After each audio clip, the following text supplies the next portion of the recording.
perlu ditekankan dari sini, kemarin sudah saya singgung, bahwa tugas akhir Anda ini sekarang beda dengan tahun sebelumnya. Memang ini adalah the first time, pertama kali, ini adalah merubah mindset Anda selama mindset mahasiswa Bina Insani itu ke dalam implementasi yang sesungguhnya. Kalau kemarin kan masih sifatnya membandingkan teori dengan kondisi di lapangan. Tetapi yang sekarang saya tekankan kembali bahwa Anda harus membuat suatu solusi.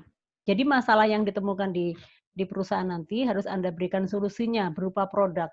Produk itu sekali lagi tidak selamanya barang ya, tetapi produk itu bisa jasa, bisa suatu solusi.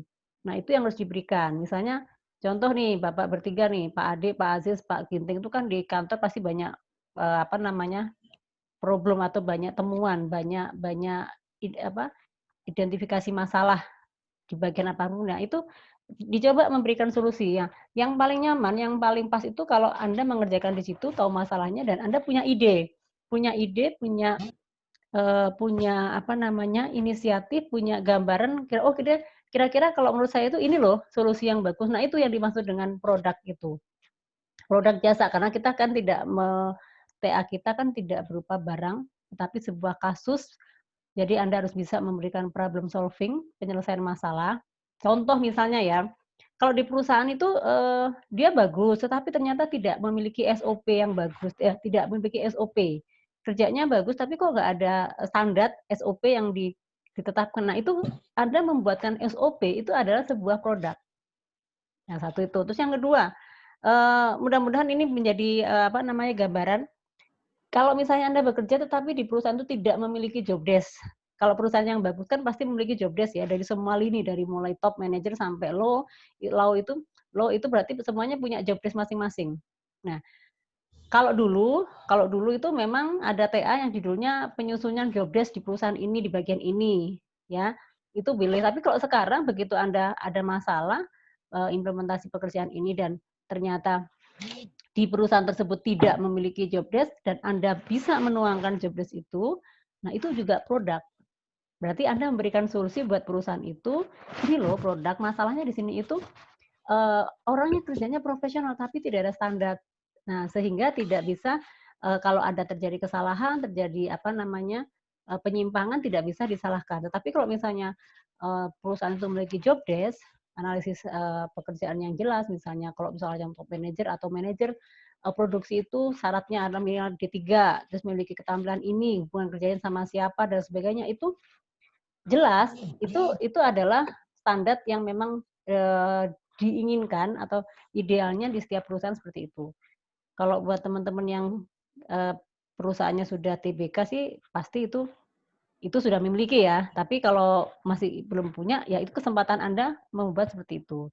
Memang sedikit ya, sedikit agak fokus ya kalau membuat job desk itu karena Anda harus mengumpulkan data banyak. Mengamati, melihat, misalnya supervisor ini kerjanya dari pagi itu ngapain aja sih gitu, kita ngamati. Terus dia itu pendidikannya seperti apa, terus dia bekerjanya itu lingkupnya apa saja, terus dia membawahi staf apa saja, itu kan diamati, ditulis, diamati, terus dia wewenangnya seperti apa, itu ditulis secara dikumpulkan, disusunlah sebuah job desk. Itu kalau kita job desk. Terus misalnya kalau perusahaan itu tidak punya peraturan, misalnya seragamnya nggak ada dan sebagainya, terus tidak ada punya jam kerjanya terlalu tidak ada standar, ya itu juga salah satu produk yang bisa diterapkan. Misalnya Anda membahas tentang disiplin kerja, tetapi perusahaan itu tidak memiliki apa namanya standar jam peraturan. Ada kan perusahaan yang tidak memiliki aturan, ada tapi dilanggar-langgar, nah itu kan perlu dibenahi. Nah seperti itu ya. Nah itu salah satu produk yang nantinya harus Anda lakukan. Nah, termasuk juga strategi marketing misalnya. Strategi marketing itu kan banyak cara ya. Ternyata perusahaan itu selama ini menggunakan strategi yang manual, strategi yang jadul sekali, atau yang konvensional. Nah, terus Anda memberikan idenya membuat blueprint atau ini loh idealnya tuh kalau kita mau marketing itu idealnya mengikuti aturan ini. Nah, Anda membuatkan solusi, blueprintnya diusulkan ke perusahaan, diberikan kalau bisa memberikan aplikasi sederhana, nah itu produk salah satunya itu. Nah jadi sekarang banyak sekali. Sekali lagi kalau anak kelas malam ini saya yakin datanya ada, tinggal Anda mengembangkan Nah, tapi kemarin saya juga ada melihat judul yang pengaruh apa ya kemarin tuh? Pengaruh apa terhadap ini, itu nggak apa-apa, itu kuantitatif. Mudah-mudahan nanti kita dibantu dengan dosen yang ke arah kuantitatif, karena itu harus pakai software dan sebagainya, itu nggak apa-apa. Itu juga produk juga, memberikan solusi, permasalahan diselesaikan dengan apa, itu juga produk. Tapi memang kami atau untuk D3 ini kan kita tidak belajar SPSS ya, tidak belajar software tentang pengolahan data kuantitatif, dan itu biasanya memang arahnya ke sarjana atau S1, nggak apa-apa. Tapi bagi teman-teman yang sudah mengarah ke sana, kita akan support, kita akan dukung, karena kemarin sudah ada yang sempat berusaha, yang angkatan 2017 ini sudah ada 2-3 orang termasuk bimbingan saya itu yang mengarah ke kuantitatif, dan mereka berani. Berani nggak kamu dengan judul ini? Karena saya melihat karena nih anaknya punya kemampuan, maksudnya dalam tanda kutip lumayan pinter, ya kita dorong ke sana. Sayang kalau dia punya teman-teman ini kan kalau praktisi dalam arti sudah terjun ke lapangan itu kalau nggak didorong ke dicemplungin sekalian, sayang, rugi banget. Jadi ilmunya biar nggak nanggung. Itu yang pertama. Yang kedua, sekarang kan kita sebetulnya masuk pertemuan 13 ya, kita masih punya utang 1. Jadi makanya tadi absennya di pertemuan 13 karena itu udah sistem, nanti yang 12 ya kita pada saat make up baru kita sampaikan di pertemuan 12. Teman-teman, Mbak-mbak, Mas-mas yang ada di kelas malam, saya mau sampaikan sedikit informasi untuk teknis UAS MPTA.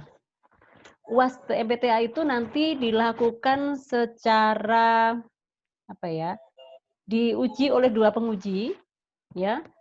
Saya dengan tim lain, ya, dan karena kelas malam ini banyak, kita tidak akan selesai 1 hari, bisa jadi selesai 3 hari. Ya, karena sifatnya presentasi, Anda harus menyiapkan video presentasi maksimal 7 menit. Maksimal 7 menit. Ya. Tapi Anda harus menyiapkan dulu proposal bab 1 sampai bab 3. Pendahuluan, landasan teori, dan metodologi penelitian. Bab 1, 2, 3. Sebetulnya hampir sama dengan kakak kelas Anda. Kalau tempo hari kan 1, 2, cuman yang metodologi itu maksudnya kan di bab 1. Nah, sekarang udah dipecah, di breakdown menjadi 1 bab sendiri. Nah, itu Anda harus menyusun seperti yang kemarin saya contohkan, ikuti ketentuan karena penilaiannya lengkap, sudah seperti setengah jadi tugas akhir. Karena apa? Kalau misalnya Anda lolos di sidang apa di ujian MPTA, berarti itu privas Anda lanjut ke bab 4, 5. Cepet kan berarti? Tapi kalau Anda maaf ngasal, udah nggak apa-apa, yang penting lulus, ya itu nanti menjadi DL. Tahu kan DL ya? Derita lu. Jadi derita lu. Artinya Anda harus mengumpulkan tugas dari awal, mengumpulkan tugas mengumpulkan tugas dari awal sampai menyusun kembali. Tetapi kalau Anda serius sekali, Anda juga perlu memikirkan bahwa kelas malam ini kan juga tidak hanya kuliah saja, sudah kerja. Artinya kan harus bisa memanage waktu dengan sebaik mungkin supaya Anda tidak membuang waktu dengan mubazir ya, tidak membuang waktu dengan mubazir. Nah, sekali lagi manfaatkan dan kembangkan apa yang Anda miliki. Jadi sekali lagi Anda harus menyiapkan proposal bab 1, 2, 3. Nanti di pertemuan besok itu kita sudah mulai trial latihan ya, tapi kita selesaikan dulu pertemuan 4 dan 5. 4 ya, untuk bab 4 dan 5 kita tuntaskan cuma sedikit. Nanti kita fokus ke latihan. Latihan itu dalam arti saya akan sifatnya akan konsultasi, membahas dulu persiapannya betul apa tidak. Karena kemarin yang tugas-tugas sebelumnya itu masih beberapa masih salah ya. Belum, tidak salah, belum tepat. Karena apa? Misalnya spasi masih banyak yang 1. Terus ini kok nggak ada wajahnya ya? Saya ngomong sama siapa ya? Tolong dong wajahnya dilihatkan.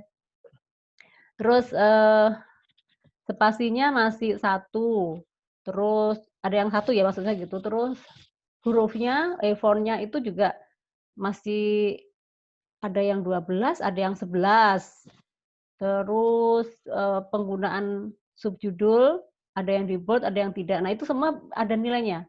Jadi kalau kita berhubungan dengan ilmiah, karya atau tulisan ilmiah itu akan dikupas habis dari A sampai Z, dari cara penulisannya, itu justru dasar sekali yang akan menjadi fokus di ujian sidang itu di sana. Awal itu langsung dibahas. Kalau sidang begitu cover-nya salah langsung dibahas. Ini cover-nya salah, hurufnya kegedean, ini logonya kebesaran, ini marginnya terlalu minggir, itu akan dibahas dari awal. Dan itu menjadi concern setiap penguji. Ya kan? Ini cara ngutip salah, ini penggunaan hurufnya salah, spasinya berantakan. Nah, itu langsung dibahas dan itu langsung poinnya, nilainya berkurang dari situ.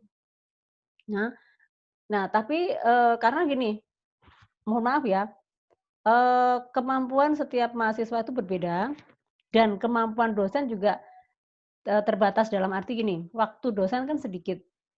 Kalau sudah bimbingan tugas akhir, kadang dosen itu hanya fokus kepada konten, kepada isi sarinya, tanpa memperhatikan teknis. Nah, kita tidak bisa menyalahkan dosen pembimbing, sekali lagi tidak bisa menyalahkan dosen pembimbing, kenapa? Ya maaf ya, kadang kalau kita menghadapi mahasiswa yang sedikit lola, ya itu mahasiswa dosennya udah sepaneng. Ya, terus udah gitu nanti belum lagi salah terus revisi terus. Nah, itu sudah pusing. Buru-buru mau ngecek teknis, buru-buru mau mengecek penulisan ini hurufnya betul apa salah. Isinya aja sudah si dosen sudah dibuat stres gara-gara isinya salah terus kan. Nah, maka fokus dosen ke sana. Nah, tugas Anda nanti Anda kan diberikan buku panduan ya, ada template-nya juga di dalam. Nah, itu buku itu yang harus Anda baca. Nah, itu cuman kebiasaan mahasiswa itu kan males baca. Ya, itu yang nanti biasanya kalau istilah di kampus lain itu pas sidang dibantai, ya istilahnya kan gitu ya. Kita nggak membantai, cuman kita menunjukkan ini salah gitu ya. Jadi supaya nggak capek ya kita harus disiplin dari awal. Terus selanjutnya kembali ke teknis UAS, Anda sekali lagi diminta membuat video semaksimal durasinya 7 menit ya. Durasi 7 menit, terus dibuat presentasi sebaik mungkin, topik-topiknya, ya tema-temanya harus jelas. Terus nanti biasanya dikirim dan kita langsung dinilai oleh 2 penguji. Jadi TA itu akan dinilai dari 2 penguji, Anda akan ditanya, jawab. Jadi Anda juga akan live juga, terus ditanya, terus menjawab pertanyaan itu apa alasannya, kenapa topik ini diambil, dan Anda akan diminta kira-kira solusi apa yang Anda diberikan. Nah, dari situ Anda sudah mulai nabung. Nabung dari artinya gini, dari sekarang sudah menyiapkan saya ngambil judul A, maka solusi yang akan saya siapkan adalah ini. Karena idealnya tugas akhir itu, seseorang menulis tugas akhir itu kan sudah tahu tempat observasi ya, sudah tahu tempat atau perusahaan yang di mana dia akan melakukan observasi, berarti tahu dong masalahnya. Benar nggak? Ya kan? Jadi kalau misalnya nih ya, Karin. Karin itu Karin sudah kerja belum Karin? Karin sudah kerja belum? Halo? Karin sudah kerja belum?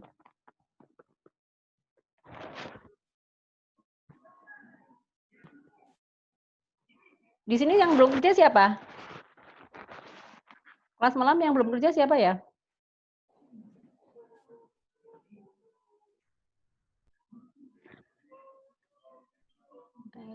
Loh, kok nggak ada suaranya ya?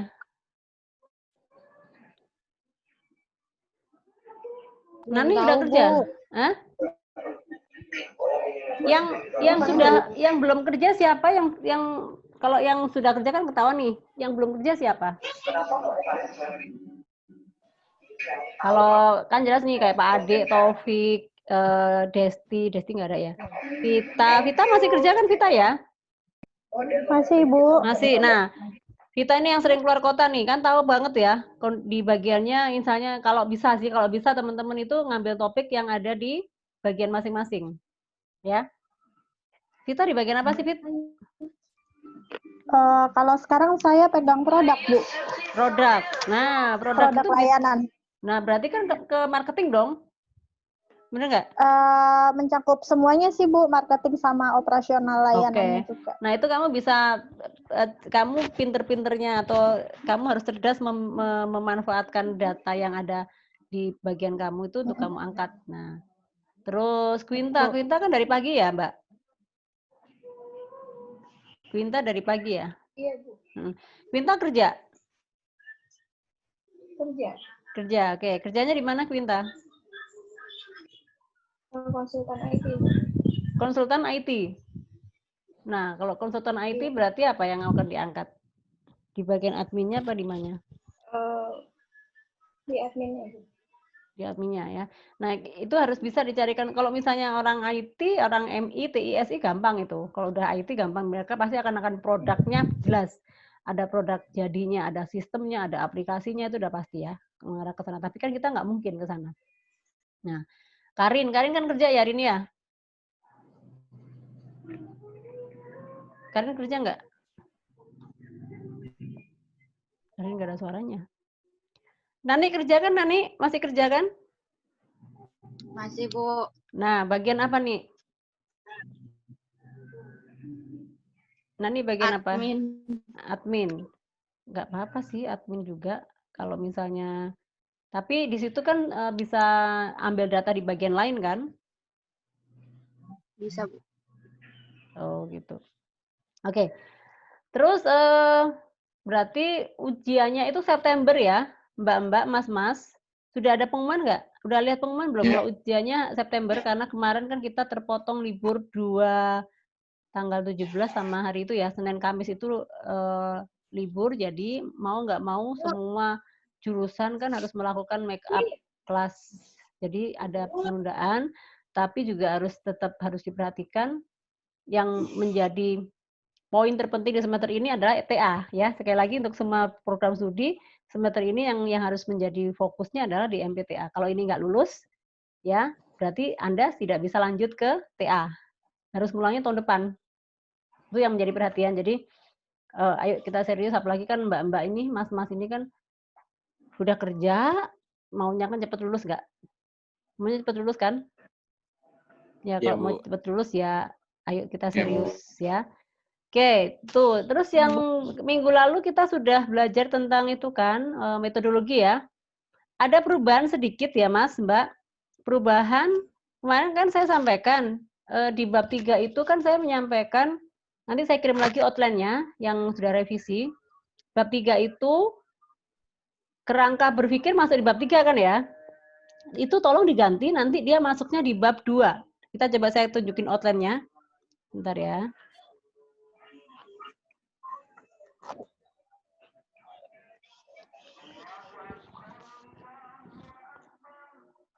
Nih ya, di outline ini kelihatan ya? Mbak-mbak, mas-mas kelihatan ya? Iya Bu, kelihatan. Oke, di outline ini minggu yang lalu atau sebelumnya itu kayak saya sampaikan outline-nya itu di bab 3 itu kan, nah awalnya kan di bab 2 itu ada tinjauan pustaka dan penelitian terkait. Ya, tinjauan pustaka sama penelitian terkait ini harus minimal 10 referensi ya, 10 referensi. Ya, harus ada dari buku referensi dan juga jurnal. Jurnal, jadi Anda harus diminta minimal 10, minimal, berarti bisa lebih. Kalau teman-teman cerdik sedikit, bukan cerdik ya, cerdas sedikit, setiap minggu coba Anda cari 1 atau 2 jurnal, bisa. Sesuai dengan judul ya. Misalnya kita marketing, ya kita ambil cari judulnya marketing. Marketing itu macam-macam. Kalau kita judulnya distribusi, berarti kita cari tentang jurnal distribusi, cari seminggu 2. Anda dapat 5-6 lumayan. Nanti belum lagi tambah buku. Buku ini adalah tujuan pustaka ini kan buku yang berasal dari buku textbook ya. Misalnya distribusi itu masuknya ke Ciptono, Pandi Ciptono. Terus masuk lagi ke Kotler, masuk lagi kan gitu ya. Jadi itu adalah buku referensi. Terus bukunya Sofyan Aswari misalnya, itu semua buku marketing. Terus kalau misalnya kita belajar manajemen operasional berarti kita akan menggunakan buku Heserander kan gitu ya. Yang seperti itu adalah buku. Kalau jurnal ya Anda sekali lagi harus cari jurnal. Pokoknya tentang intinya bab 2 ini ketemu minimal referensinya ada 10 jurnal atau jurnal dan buku. Oke. Bentar. Terus nanti di poin 2.3 itu adalah kerangka berpikir. Kerangka pemikiran itu adalah rangkaian kerangka yang diambil dari teoritis dan juga penelitian yang terkait dengan tema yang kita ambil. Jadi kita membuat sebuah rancangan atau kerangka dari pemikiran kita yang dilebur atau maksudnya kita memix antara teori, antara masalah, antara penelitian yang sudah dilakukan, dimix, dilebur, disusun lagi menjadi sebuah kerangka berpikir. Menurut saya itu ini loh kerangka yang sesuai dengan judul yang saya ambil. Itu kerangka berpikirnya itu. Jadi ada membuat sebuah bagan-bagan seperti itu. Nah, di bab 3, jadi kita hanya fokus sampai ke teknik analisa data. Dan ini sebetulnya metodologi ya, jenis data, metodologinya kita menggunakan apa. Terus caranya seperti apa mengambil data. Kita mengambil data dengan cara apa, mewawancarai atau observasi atau studi lanjut, studi pustaka dan sebagainya itu harus kita tuangkan di sini. Nah, kalau kuantitatif berarti kita harus menggunakan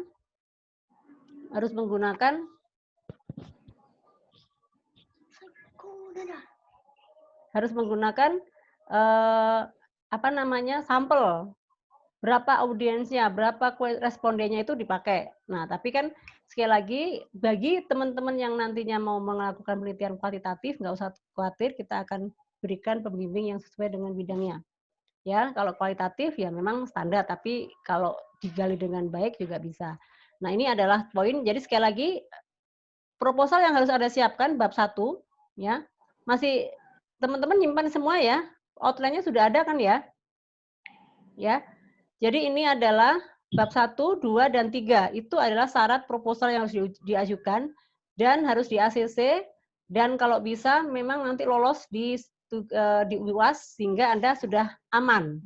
Aman tinggal menyiapkan diri mengumpulkan bab 4 dan bab 5. Nah, itu sebenarnya kalau niat ya sebulan selesai. Ya kan? Tapi kan faktor M-nya itu yang lebih dominan. Sehingga TA-nya molor-molor bisa sampai 4 bulan, kadang sampai perpanjangan. Itu yang saya agak sedih ngenes ya. Seperti itu ya. Oke, baik. Ini sepertinya waktu saya sudah mau take over. Mau lanjut apa saya nanti kirim materi? Lanjut aja, Bu. Berarti habis ini keluar dulu. Ya, keluar dulu. Terus saya masuk mengundang lagi ya. Saya masuk nanti saya jelasin yang bab 4. Oke ya, nggak apa-apa ya. Nanti kalau tiba-tiba habis, berarti kita mulai lagi yang baru. Oke. Nah, ini yang bab 3. Bukunya sekali lagi bebas Anda boleh menggunakan buku melalui e-book ya. Di e-book itu Anda bukunya sama juga tapi harus mengadop buku atau mengadop teori itu harus hati-hati. Pertama Anda harus lihatkan cover dulu ya. Nanti saya kasih contoh e-booknya. Anda harus lihat covernya seperti apa. Tadi saya kebetulan sudah buka e-book ya. Nanti sebentar ya, saya cari dulu ya.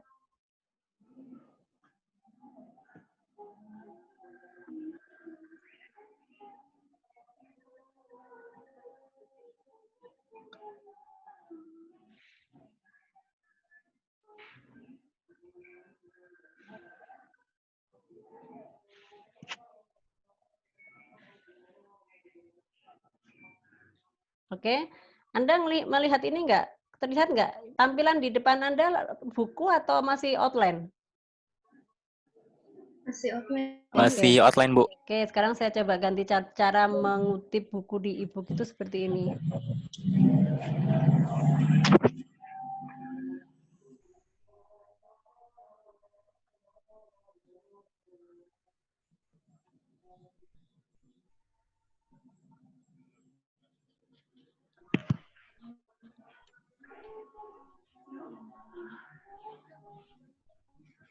Oke, ini adalah kalau kita lihat di e-book ya, sudah kelihatan ya bukunya e-booknya ya. Ini adalah contoh e-book Mbak-mbak, Mas-mas. Nah, ini adalah buku metodologi penelitian ya. Siapa pengarangnya? Pengarangnya adalah Profesor Dr. A. Muri Yusuf, tapi nanti biasanya kita akan menggunakan namanya Yusuf saja sesuai dengan penulisan di Mendeley. Nah, ini kita mau lihat bukunya seperti apa, itu terlihat dari sini. Nah, harus ada perhatikan karena nanti di daftar pustaka harus menyantumkan judulnya ke apa, tahunnya terbitnya tahun berapa. Jadi kita ambil tahun terakhir. Buku ini kan dicetak pertama kali 2014, tapi yang dimasukkan di daftar pustaka adalah yang ini 2017 karena buku yang beredar adalah tahun 2017. Terus yang kedua, penerbitnya juga dituliskan. Nah, ini contoh buku yang bisa kita pilih ya. Misalnya kita mencari tentang sumber informasi atau ini ada bab 14 itu tentang wawancara, observasi dan dokumen. Ini adalah teknik pengumpulan data. Anda bisa lihat di halaman ini, mudah-mudahan sini ada ya. Di halaman 372 Anda akan menemukan tentang teknik pengumpulan data. Kalau kita lihat tadi di outline kan ada ya, teknik pengumpulan data itu wawancara, observasi, bermacam-macam. Nanti Anda bisa buka halaman ini, membaca, mengutip, bahkan mengcopy boleh, tapi jangan lupa mencantumkan nama penulisnya. Jadi silakan Anda, kalau nggak salah sekarang sudah dibebaskan, Anda bisa mengambil referensi dari e-book. Dan kalau nggak salah, saya pernah share ya, saya share ke Anda atau ke siapa ya, yang di Perpustakaan Bidang Insan itu juga menyiapkan layanan e-book. Jadi kalau misalnya dalam kondisi saat ini kan tidak mungkin Anda datang ke kampus, pinjam buku dan sebagainya. Mereka melayani link-link untuk bisa mengambil atau mendownload buku e-book. Silahkan dimanfaatkan. Karena hari gini sudah nggak bisa ini. Nah, di sini ada juga caranya. Ini untuk yang metodologi ya. Jadi itu banyak sekali teman-teman bisa lihat di buku-bukunya. Kalau di sini. Nah, tapi tidak semua buku itu full e-book. Kadang cuma beberapa halaman saja. Karena, nah itu kan tujuannya supaya beli ya. Tapi ada juga buku yang bisa 100% ditampilkan e-booknya. Contoh seperti misalnya Kotler ya. Kotler itu dia buku yang dikeluarkan di sini itu ada soft file-nya ada. Jadi kalau nggak memiliki yang tempo hari yang teman-teman beli waktu semester 2 itu manajemen pemasaran itu kan ada soft file-nya dia. Ya, itu bisa di-download di Mbah Google atau di internet. Nah, itu bisa di sini sama ini dengan buku. Nah, ini contohnya. Jadi bisa Anda mengutip dari sini. Karena apa? Anda harus menyatukan halamannya. Misalnya ini halaman berapa? Itu ada halaman 5, ada halaman 6. Nah, itu pentingnya Anda mencari kutipan yang benar karena kalau misalnya hanya asal copy-copy punya orang, nah itu ditakutkan begitu Anda dicek Mendeley karena sekarang tugas Anda itu nantinya tugas akhir itu akan di cross check dengan Mendeley. Anda plagiat atau tidak ketahuan di situ. Ya, jadi itu adalah menulis itu kan tidak boleh mengkopas atau kita mindahin punya orang diganti judul, diganti nama, tidak. Karena itu menyangkut karya tulis dan hak cipta setiap orang. Ya, ini ada cara pengutipan. Terus ya ini ya. Terus kalau misalnya kita cari bukunya yang metodologi ya. Selama ini teman-teman ada masalah nggak kalau misalnya mencari buku e-book? Nggak ada masalah kan? Nggak ada masalah ya? Berarti sudah Sih lancar nggak ya? ada Ibu. Oke, berarti memang dibutuhkan inisiatif ya, inisiatif dari teman-teman. Kalau yang memang tidak ada kurang inisiatif ya nanti dia jatuhnya DL, ya kan? Jatuhnya DL, nanti akan menemukan masalah sendiri. Oke, baik. Ini waktu udah habis ya. Mungkin kita akan lanjut lagi. Saya buka dulu linknya. Pelan lah Rahma. Ya, sebentar ya. Nggak jawabnya.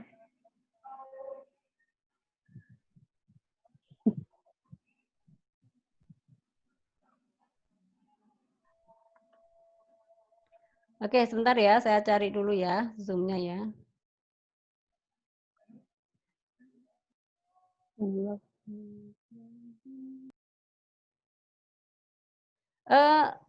teman-teman jangan lupa untuk mengisi absensi di e-kampus ya. Nanti saya kirim juga materi yang pertemuan ke-12-nya.